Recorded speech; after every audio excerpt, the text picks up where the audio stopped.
Baik, salam sejahtera untuk kita semua.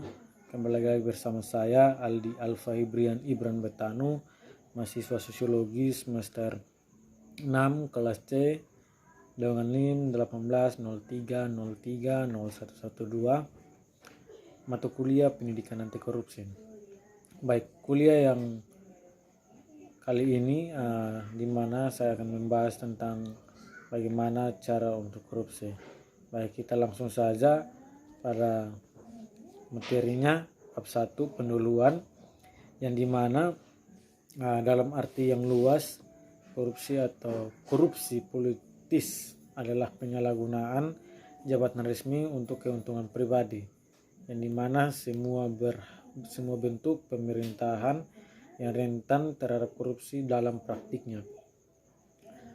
Beratnya korupsi berbeda-beda, dari yang paling ringan dalam bentuk penggunaan pengaruh dan dukungan untuk memberi dan menerima pertolongan, sampai dengan korupsi yang berat dan yang dimana titik ujung korupsi adalah kleptokrasi, yang artinya hierarkia pemerintahan oleh para pencuri, di mana pura-pura bertindak jujur atau tidak ada sama sekali.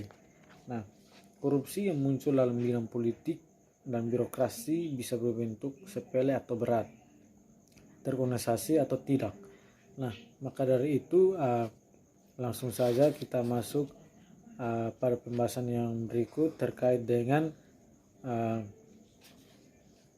kasus korupsi, yang dimana marak kembali dibicarakan seiring dengan keberhasilan KPK atau Komisi Pemberantasan Korupsi dan menangkap tangan sebuah lembaga tinggi negara, yang dimana karena itu para koruptor dan antek-anteknya dalam mengambil harta negara dan rakyat untuk memperkaya diri sendiri, termasuk orang-orang sekitar dan jaringan untuk selama-lamanya. Nah, untuk itu yang berikutnya terkait dengan cara cerdas yang sering dilakukan oleh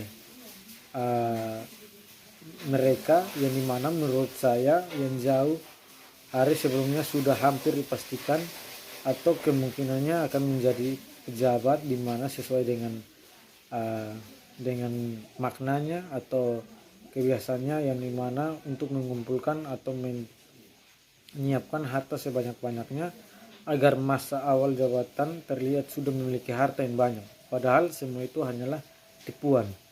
Nah, untuk itu yang berikutnya, para koruptor masih bebas melakukan aksinya, menjeruk uang rakyat dan membuat rakyat menderita karena memiliki banyak kroni dan pendukung dari berbagai kalangan. Kegiatan mereka terorganisir rapi dan penuh dengan perencanaan. Bahkan tak jarang di dalam jaringannya juga berkokol para politikus, pejabat-pejabat penting, tokoh agama, pengusaha hingga penegak hukum atau bahkan instansi-instansi lainnya. Nah, yang berikutnya di mana korupsi sendiri, peran serta masyarakat sangat penting dan dibutuhkan dalam mengungkap kebohongan dan tira-tira yang dibuat oleh para koruptor itu sendiri. Nah, di mana mereka menutupi perbuatannya dan menyembunyikan harta hasil korupsinya untuk tidak dapat dideteksi. Nah, yang berikutnya terkait dengan contoh atau cara modus korupsi yang banyak dilakukan di Indonesia sendiri, yang dimana menurut saya bahwa banyak sekali cara. Yang pertama, korupsi dengan modus komisi, yang dimana menerima setoran komisi yang jumlahnya bervariasi sesuai dengan kesepakatan awal dari nilai proyek yang dikerjakan oleh pengusaha. Nah, yang kedua, ada juga korupsi dengan modus uang muka. Nah, mengapa saya bilang dengan modus uang muka? Karena para penerima atau pejabat menerima uang dari uang proyek akan diajukan rencana proyeknya. Nah, ketika di situ baru kita bisa mengambil keuntungannya dari situ. Nah, yang ketiga ada juga korupsi dengan modus bagi hasil atau pura-pura sama pengusaha yang akan dimenangkan atau yang telah memenangkan tender. Nah, ada pun juga yang keempat terkait dengan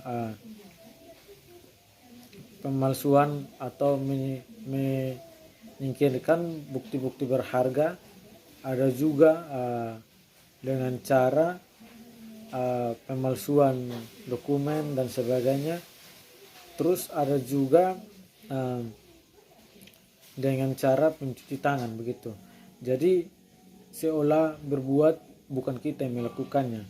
Nah, untuk itu yang berikutnya juga dengan modus saham kosong atau pejabat saling memenangkan tender. Tentu saja padahal semua itunya tidak ada, hanya karena ada keuntungan tersendiri di balik situ, maka orang dengan benar untuk melakukannya. Padahal sebenarnya perbuatan tersebut salah, begitu. Nah, yang berikutnya ada korupsi sebagai modus pemberian upeti, atau yang dimana kita kenal dengan model-model korupsi ini tanpa menggunakan barang atau jasa, begitu. Nah, yang terakhir ada sedikit kesimpulan bahwa sebenarnya yang menyalahgunakan kewenangan dan merugikan keuangan negara masih menjadi persoalan yang tidak kunjung tuntas. Namun korupsi tak hanya dilakukan oleh pejabat negara. Setiap orang bisa saja secara tidak sadar sudah terlibat dalam tindak korupsi, memberi hadiah untuk penyuapan dan menerima gratifikasi menjadi praktik korupsi yang sering ditemukan oleh kehidupan sehari-hari. Nah, korupsi tidak hanya menyangkut suap, tapi juga bicara mengenai masyarakat ekonomi lemah. Nah, berikut adalah hasil pemaparan materi saja. Nah, ini bukan maksud untuk mengajarkan kita untuk bertindak korupsi, namun ini hanya sebagai acuan begitu, sebagai metode pembelajaran supaya kita terhindar dari yang namanya korupsi. Mungkin dalam pemaparan video saya ada yang salah, ada yang kurang, saya mohon maaf dan saya mengucapkan terima kasih.